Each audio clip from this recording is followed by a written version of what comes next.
Welcome back to the Deep Dive. So today, we're unpacking a book that is, well, it's arguably one of the most polarizing manifestos of the last 2 decades. Definitely. Yeah, it's been called a scam, a revelation, a Bible for slackers, and even a blueprint for the modern economy. We are talking about Tim Ferriss's The 4-Hour Workweek. It's one of those books that really forces you to pick a side. I mean, you either love the audacity of it or you absolutely hate the disruption it represents. Right. I have to admit, when I first saw the title years ago, my immediate reaction was just, okay, this is snake oil. Yeah, of course. It just sounds like one of those late night infomercials, promising you can make millions while sleeping. But having gone through the source material again to prep for this, it's clearly not about being lazy. Not at all. It's about, well, I guess it's about simple math versus complex reality. That's a really fair assessment. The title is a marketing hook, and Ferriss admits that right up front. But the actual content is this systematic deconstruction of what he calls the deferred life plan. Which is that idea that we should just work ourselves into the ground for 40 years so we can retire when we're finally too tired to actually enjoy it. Precisely. And he opens the book with this great anecdote about the social friction this philosophy causes right away. He talks about being at cocktail parties where that inevitable icebreaker always comes up. The standard what do you do question. Exactly. It's how we categorize people, right? Yeah. You're an accountant, you're a lawyer, a teacher. But Ferriss, depending on his mood, would sometimes just look people dead in the eye and say, I'm a drug dealer. Which is definitely one way to ensure nobody talks to you for the rest of the night. Right. But he does it to break the script. Because if he told the truth that he races motorcycles in Europe, dances tango in Buenos Aires, and runs a business from a laptop for a few hours a week, people just wouldn't process it. It doesn't fit the standard 9-to-5 box. No, it doesn't. They'd just assume he's a trust fund kid or a criminal. Because the alternative that he cracked a code that the rest of us are completely missing is just too annoying to consider. Yeah, it makes people defensive. So this code is really what we're breaking down for you today. He calls this subculture the new rich. But we aren't talking about guys with yachts here, right? Not necessarily, no. The old rich have millions in the bank, but often zero time. The new rich, or NR as he abbreviates it, they measure wealth in 2 very specific currencies, time and mobility. So it's the difference between having $1 million and living the lifestyle of a millionaire. That is the absolute crux of it. It's about separating your income from your time. And to do that, he proposes a framework called DEAL. DEAL. Right. Definition, elimination, automation, and liberation. And the goal here isn't idleness. It's freedom of time and place, doing the minimum necessary for the maximum effect. Okay, so let's jump right into the D definition, because I think this is where most people listening might get tripped up. We naturally define wealth by the paycheck. If I make 6 figures, I'm doing well. If I make 30 grand, I'm struggling. Right. But Ferriss argues that is absolute income, and it's basically a vanity metric. He introduces this concept of relative income, which is where the math gets really uncomfortable for high earners. Walk us through that comparison, the Jane and John example. Yeah, so take Jane. She makes $100,000 a year.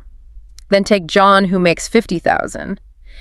In absolute dollars, Jane is twice as rich. Right, obviously. But Jane is an investment banker working 80 hours a week. John works 10 hours a week. So if you break it down to an hourly rate, Jane is making about $25 an hour. John's making $100 an hour. wow. So in terms of relative income, the actual value of his time, John is 4 times richer than Jane. But the immediate pushback there is you can't pay rent with relative income. You pay rent with actual dollars. So isn't this just a psychological trick for John to feel better about earning less? That is the exact skepticism most people have. But the point isn't that 50 grand is the ceiling. The point is that John has the capacity to save his income or just enjoy his life, whereas Jane is completely maxed out. She has no leverage left. Exactly. The new rich focus on the ratio, maximum output for minimum input. Which brings up a really crucial mindset shift. If you want to work less and earn more, you have to do things that feel risky. And honestly, for someone with a mortgage or kids risky, feels downright irresponsible. And fear is the ultimate gatekeeper here. Ferriss talks about fear setting as the antidote to that paralysis. Fear setting instead of goal setting. Right. We're all used to goal setting, writing down what we want to achieve. Fear setting is writing down the absolute worst case nightmare scenario. So instead of making a vision board, you make a nightmare board. Essentially, yeah. You ask yourself, what is the absolute worst that could happen? Say you quit your job to start a business or travel. Do you burn through your savings? Does your car get repossessed? Do you have to move into a tiny apartment or take a job you're vastly overqualified for just to pay the bills? Exactly. But when you write it down, you realize that usually that disaster is a temporary setback. It's not a death sentence. He rates these on a pain scale of 1 to 10. And what does it usually score? Usually the worst case is a 3 or a 4. It's uncomfortable but survivable. But the upside, the potential for a permanent positive life change, that's a 9 or a 10. There's a line in the source material that really hit me. He says that people who stay in jobs they hate aren't being prudent or optimistic. They're just afraid of the unknown. Optimism as a disguise for fear. It's such a powerful critique. We tell ourselves things like, oh, it'll get better next quarter, or the new boss will change things. Because the alternative of leaving is just too undefined. Exactly. And another big concept in this definition phase is understanding the difference between eustress and distress. Eustress being the good kind of stress, right? Right. Not all stress is bad. Distress is the stuff that makes you weaker, like an abusive boss or a toxic work environment. But eustress is healthy stress. It's the stress of pushing your limits at the gym or taking a risk that drives growth. The new rich actively seek out eustress while eliminating distress. Okay, so let's say we get over the fear. We embrace the eustress and we're ready to jump. But jump into what? He has this concept called dreamlining, which honestly sounds a little fluffy at first. It does sound fluffy, but the application is rigid math. Most people have these vague goals. I want to be rich or I want to be happy. Which is impossible to quantify. Right. And Ferriss argues that the opposite of happiness isn't sadness, it's boredom. So the goal shouldn't be happiness, it should be excitement. And to get that excitement, you need to know the actual price tag. Exactly. You break down the cost of your dreams into monthly expenses. He calls this your target monthly income, or TMI. He uses the Aston Martin DB9 as an example in the book, right? Yes, the quintessential millionaire car. If you ask someone what they need to drive an Aston Martin, they'll say, I need $1 million in the bank. Because they think they have to buy it in cash. Right. But you don't. You lease it. And the lease payment, at least at the time of writing, was about $2,003 a month. Which is a lot, but it's not $1 million. It's exactly. Or a round-the-world trip. People think it costs a fortune, but it's maybe $1,400 a month if you spread it out. When you calculate the TMI needed to live your dream life, it is often shockingly low. So the realization is that the lifestyle of a millionaire is actually much cheaper than having $1 million in the bank. You don't need the massive hoard of cash. You just need the cash flow. Perfectly said. Okay, so that's definition. Changing the rules of the game. But now we move to the E in DEAL. Elimination. And I think this is the hardest part for high achievers. Because in our corporate culture, being busy is literally a badge of honor. Oh yeah, if you aren't swamped, people assume you aren't important. But Ferriss attacks that head on. He says being busy is a form of laziness. Which is a statement that is going to trigger a lot of people. Definitely. But what does he mean by that? He means it's lazy thinking and indiscriminate action. If you're just doing everything that comes across your desk, you aren't doing the hard work of deciding what's actually important. This is where the two laws of productivity come in. Let's start with Pareto's law, the 80-20 rule. Right. So 80% of outputs come from 20% of inputs. We all know it from standard business school stuff, but Ferriss weaponizes it. Yeah, he doesn't just observe it, he uses it like a chainsaw. There's that wild anecdote where he looked at his own sports nutrition business and realized a tiny group of customers was giving him 80% of his grief and almost no profit. So he fired them. Just fired his own customers. He fired 95% of his customer base to focus purely on the top 5% who generated revenue without all the headaches. Imagine sending that email. Dear customer, you are too annoying to do business with, so goodbye. It is terrifying, but it freed up his time to duplicate the good customers. And he challenges the listener to do the same thing in their personal life. Ask yourself, who are the 20% of people causing 80% of your unhappiness? And just cut them loose. Cut them. And the flip side of Pareto is Parkinson's law. Work expands to fill the time available for its completion. Exactly. If you give yourself 8 hours to write a report, it takes 8 hours. If you give yourself 2 hours, you magically finish it in 2. So by eliminating the available time, you force efficiency, which ties perfectly into his approach to information, the low information diet, cultivating what he calls selective ignorance. Right, because we consume massive amounts of just-in-case information, watching the 24-hour news, reading endless opinion pieces, scrolling social media. People always say, but I need to know what's happening in the world. Do you, or do you just need something to distract you? Ferriss advocates for a media fast. No news websites, no TV, no nonfiction books for a full week. I think he said he bought one newspaper in 5 years, and it was just to get a discount coupon for a Pepsi. Yeah. The goal is to only consume just-in-time information, stuff you need right this second to complete a specific task. Everything else is just noise. But practically speaking, you could ignore the news, but you can't just ignore your boss or your inbox. Well, he has tactics for interrupting those interruptions, too. For email, he says, turn off the alerts entirely. Check it only twice a day, 12 p.m. and 4 p.m. If I did that, my inbox would just explode. People expect instant replies. That's why you use an autoresponder. You set it to say, I'm checking email twice daily to be more productive. If this is truly urgent, call my cell. Which is a serious power move. It trains people. It trains them to expect delays, and it forces them to evaluate if their urgency is actually an emergency. And he uses 2 phone lines for this too, right? Yeah. Keep the urgent line, your cell phone, completely private, and your other line just goes straight to voicemail so you can screen everything. Because people are terrified of calling a personal cell phone for something trivial. So the interruptions basically drop to 0. And for meetings, he just says avoid them entirely. Avoid them if possible. If you absolutely have to attend, define a hard end time up front. Say I have another call in 30 minutes, so I have to jump off then. It creates a velvet rope around your time. And if you need to negotiate this kind of autonomy with a boss, he suggests a sales technique called the puppy dog close. Right. You don't ask for permanent change. You say, let's just try this new remote process for 2 days, and if it doesn't work, I'll come right back to the office. Just take the puppy home for the weekend. Exactly. And once they see it works, they let you keep doing it. Okay, so we've defined the lifestyle. We've eliminated the noise. Now we hit the A in deal. Automation.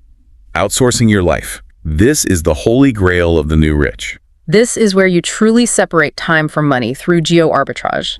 You earn in strong currencies like dollars, live in places where the cost of living is lower like pesos, and compensate your assistants in rupees. Right, leveraging virtual assistants or VAs. And it's not just for business data entry. He advocates using VAs for your personal life too. There is that hilarious case study from the source material about A.J. Jacobs. The editor from Esquire? Yeah, he hired a VA named Honey from a company in Bangalore, and he just outsourced absurd personal tasks to her. So he didn't have to do them. Right. Honey researched the sexiest woman alive feature for the magazine, so AJ didn't have to spend hours looking at photos. She wrote this highly indignant rejection email to the Colorado Tourism Board on his behalf, complaining that they wasted his time. The craziest part is he outsourced arguments with his own spouse. Yes. He had a VA named Asha email his wife to apologize for some domestic disagreement. The email literally said, do understand your anger, but I guess that doesn't change the fact that I love you. Which seems like a phenomenal way to get divorced. You would think. Yeah. But it resulted in what he called desired satisfaction. His wife accepted the apology. It just proves you can outsource almost anything. Even if you can do it better or cheaper yourself, he says you shouldn't do it if your time is worth more than the hourly cost of the assistant. But there's a huge trap here. I've seen people hire VAs, and they end up spending more time managing the VA than the task originally took. That happens when people violate the golden rules of automation, the first one being eliminate before you delegate. You never automate something that can just be eliminated. Exactly. Don't pave the cow path. If you take a messy, inefficient process and hand it to someone else, you are just paying for waste. And the second rule is delegate to be the boss, using the VA as training wheels for your own management skills. Right. And the third rule is crucial. Give them permission to act. Allow the VAs to fix problems under a certain dollar amount, say $100, without asking for your approval. Because if they have to email you to get permission to buy a stamp, you're still the bottleneck. You haven't automated anything. You've just created a slower, more complicated version of yourself. Makes total sense. So the system is running. But here is the snag that the book addresses. Deal definition, elimination, automation, liberation. That order works beautifully if you are an entrepreneur. But what if you're a standard W-2 employee? That's a vital distinction. For employees, you can't just automate your job and sit at your desk reading a magazine. You'll get fired. So the acronym flips to DELA. Right. Employees must liberate, meaning escape the office before they automate. Because if you're visible in the office with too much free time, you're vulnerable. They'll just give you more work. Exactly. You have to create that remote work agreement first. Using the puppy dog clause we talked about, prove you are more productive at home because you aren't being interrupted by office politics. And once you're out of the office, you aren't just working from your living room. You can work from wherever. Which brings us to the final piece, liberation and the concept of mini retirements. This is the ultimate rejection of the deferred life plan.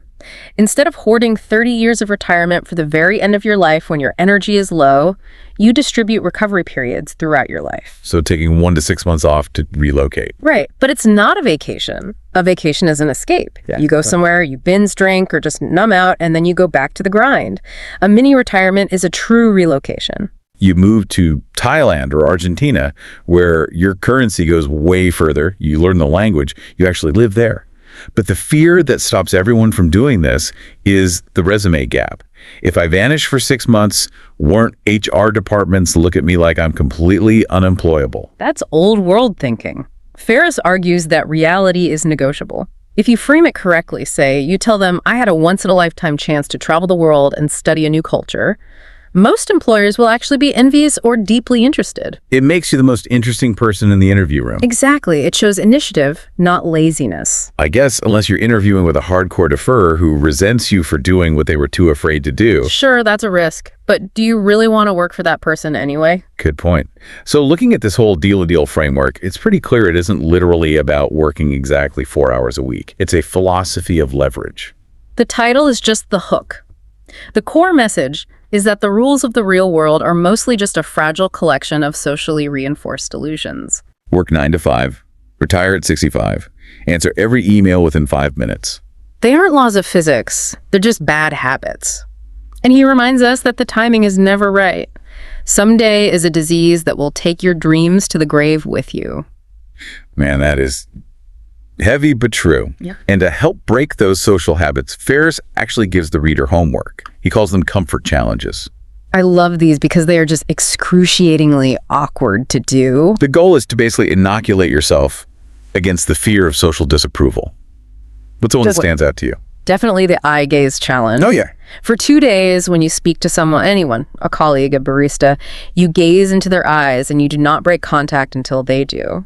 That feels so aggressive. It feels incredibly aggressive. You feel so awkward. But when you do it, you realize nothing bad actually happens. The world doesn't end just because you made someone slightly uncomfortable. There's also the no challenge, right? Yeah, simply saying no to all requests for 2 full days. Just to practice being selfish and protecting your time. Hey, can you help me with this report? No. Do you have 5 minutes for quick chat? No. It forces you to prioritize yourself. It teaches you that the business will not collapse just because you aren't constantly available. Which might honestly be an ego blow for some people. We like feeling essential. We like being busy because it makes us feel important. It is an ego blow, but you have to decide. Do you want to be important to the office, or do you want to be free? Focus on being productive, not busy, because doing less meaningless work is not laziness. That's the perfect final thought to leave you with. Less is not laziness. Take a hard look at where you're just being biffy to avoid figuring out what you actually want to do with your life. Try the eye gaze challenge today. See how long you can hold it. Thanks for joining us for this deep dive, and we will catch you on the next one.